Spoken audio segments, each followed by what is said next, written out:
Miss Denise Meridith. How are you? I love your backstory. I want you to share so more people can know about it. Okay. It's somebody called me eclectic many years ago, and I had to go look that up. But they're right. I've had a very eclectic career. I grew up in New York City, which gives people a certain impression of what that might mean. But my dad grew up on a ranch in Texas, so our idea of New York was a little different. We lived in Queens, which at that time was pretty rural. Yeah. It was everything you see in I call it my Norman Rockwell period.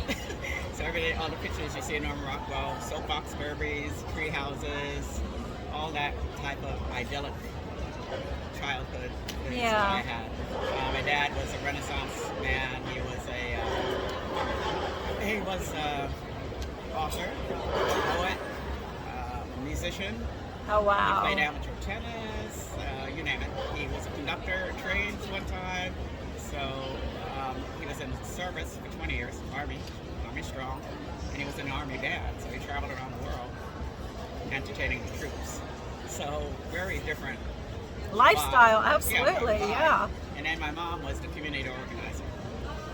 Homebound, she was PTA, church, whatever needed to be organized. So if you mesh those two together, that's you you. Get me, right? I know, yeah, because you do a lot of community stuff, yeah, and you. Yeah, so I've always sort of doing those.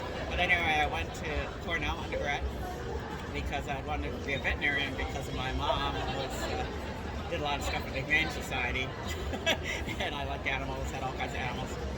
But I got off to Cornell, and this is the bad old days. Realized they weren't letting women be vets. I didn't really think of that because with my household, there are no boundaries. Right, yeah, understood. So I went up there. After a couple of years, I thought, well, no need being pre-vet if you're not going to get in the vet school. They were letting one woman a year in the vet school.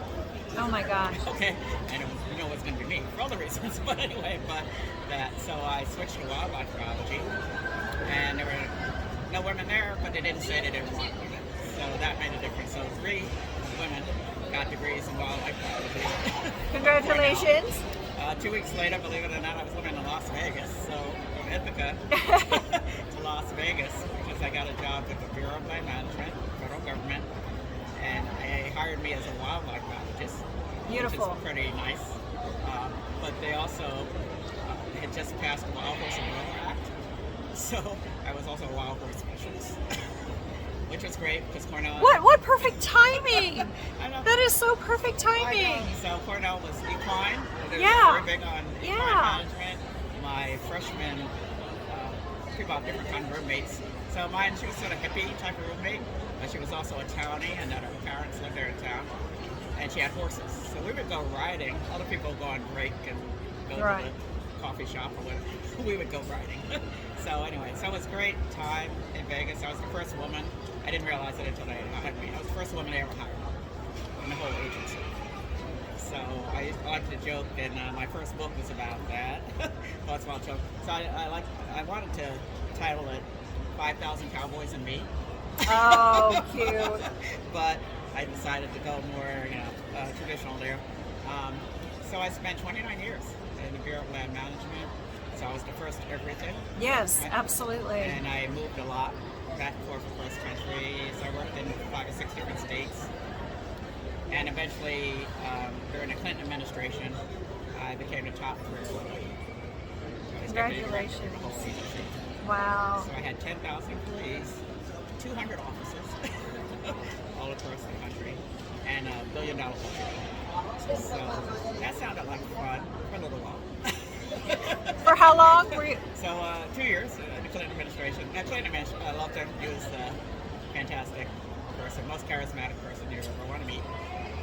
But Washington itself, and I love Washington, it's my favorite big city. But I'm also very results-oriented, decision-making kind of person. Washington is not. No. It's not. It's for talking. and talking. Okay. So after 2 years of talking, I decided I wanted to go back out to the field where you actually did things. So I transferred myself to Arizona, which was fabulous. I was head of Arizona's Bureau of Land Management for 7 years. It was a vacation. I only had 14 million acres and 8 offices. That's all. That's all. And 8 offices and a $15 million budget. So not, it was like a vacation.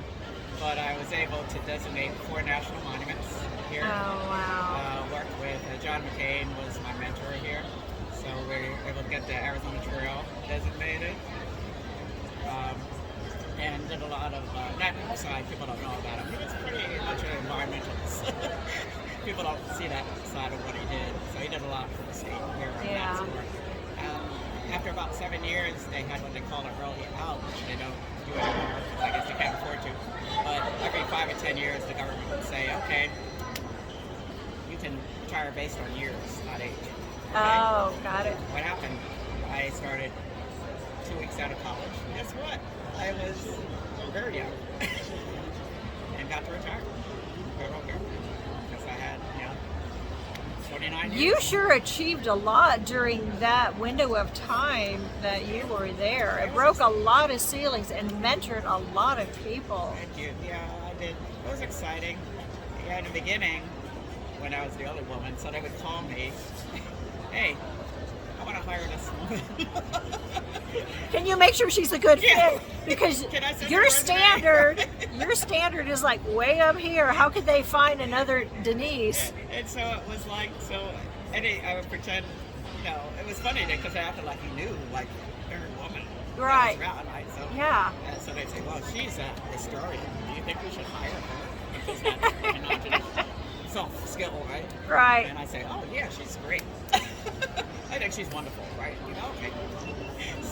So for years, I knew every woman that came into the Wow. Oh my gosh. It's like putting your tiara of experience and approval on their head for them to rise up, and with your support behind them.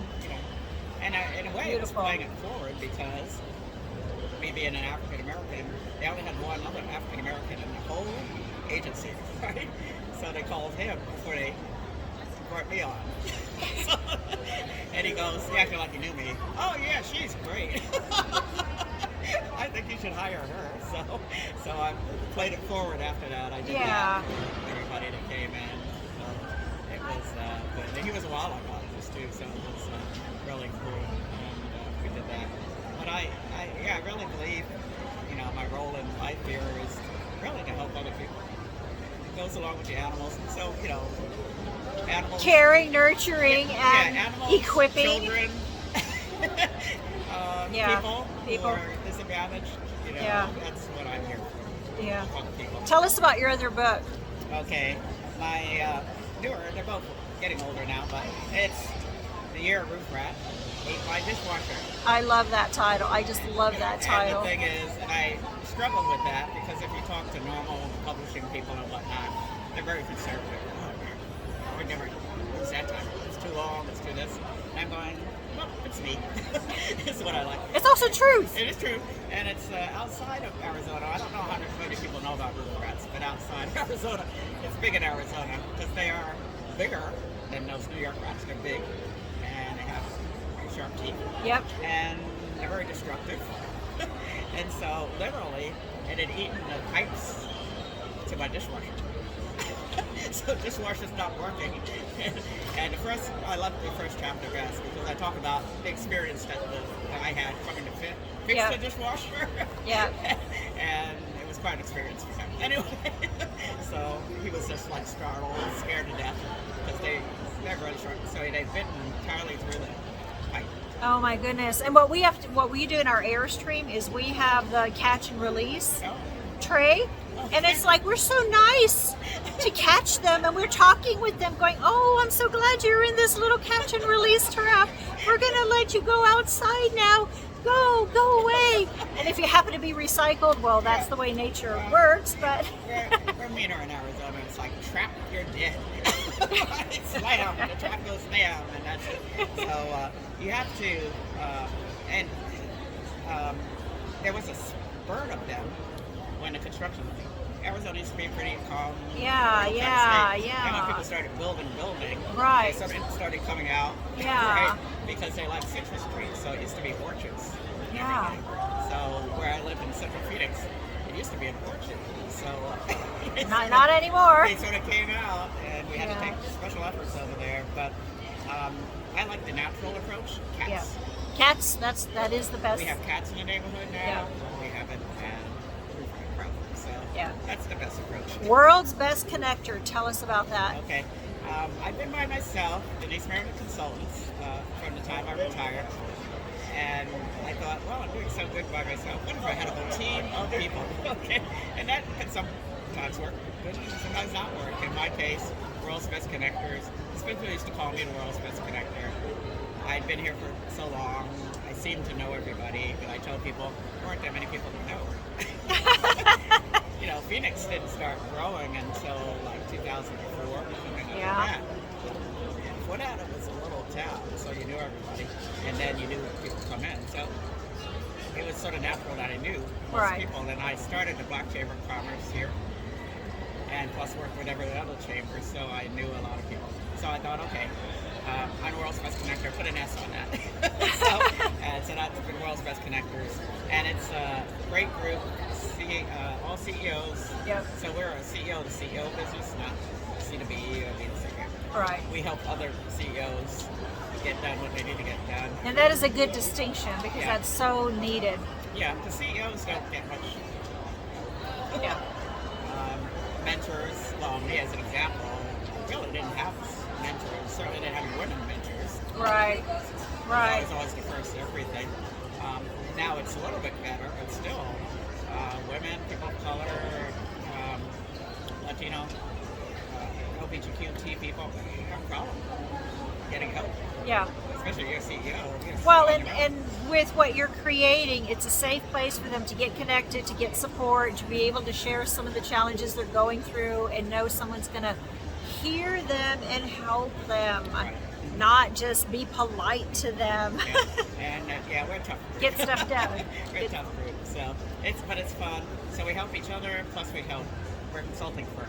Yeah. And I want to mention we're having a conference coming up, but we have a conference every year. So we have annual conferences. This one is on how to attract and retain Zoomers. Oh, Zoomers. Okay. Okay, so I figured out that not everybody knows what a Zoomer is, so maybe I should have had a title. But a Zoomer is Gen Z. They used to call them Gen Z all the time, now they call them Zoomers. Oh, did not know. Yeah. I thought it was like Boomers and Gen Z combined. Yeah. But what I'm going to have is two panels. I'm going to have the Gen Z and the Gen Y people. And then I'm going to, because the Gen X are closer to baby boomers. Right. So I'm going to have them on that side. So it should be pretty exciting. So what are you? I'm a big baby boomer. I'm an old baby boomer. I'm a Gen X, yeah. Okay. And so Gen X were adaptable. You know, they tried to fit in and then stop baby boomers from calling You're right. names. We try to fit in. Yes. We try to fit in. But baby boomers still call them names anyway. But it's worse for the other two. Yeah. And then COVID exaggerated. Oh, yeah. That separation. At least baby boomers and seniors, which were the group before me, we communicated a lot. Angry communication. Yeah. Because we were revolutionary. So your year date of birth is what? Should I tell? 1952. Okay. I'm 65. Okay. Yeah. Daniel's 55, and it's really interesting how together these generations can fill in the gap for each other. Sure. And then we can go, okay, now that we got ourselves figured out a little bit more, let's go help them. We need to do, well, that's the whole thing. They need each other. Yeah, and absolutely. So all I hear is I hate millennials. Okay, that's fine. What are you going to do about it? There you go. What are you going to do about it? They're here. Yeah. They're going to be here. Okay. We got to help them. Right. For us. Yeah, and then the other group, they're like, oh my God. These Z people, they don't want to work, they don't want to do anything. Okay, I think they do want to work. They just have different ideas. So we're going to get those groups together, at least to have a dialogue. Yeah. Because the Zoomers do not talk in general. They don't talk with anybody, right? Right. They're hooked in with their own thoughts. Well, you know, some of them actually, they have their earplugs in, but they're not listening to anything, but they want you to think that they are so you don't bother them. Right, and it's fun. They're a fun group, too. They're a fun group. So anyway, I'm trying to say. So we have But we have conferences once a year. We have workshops in between. So my site is www.thewbcs.com.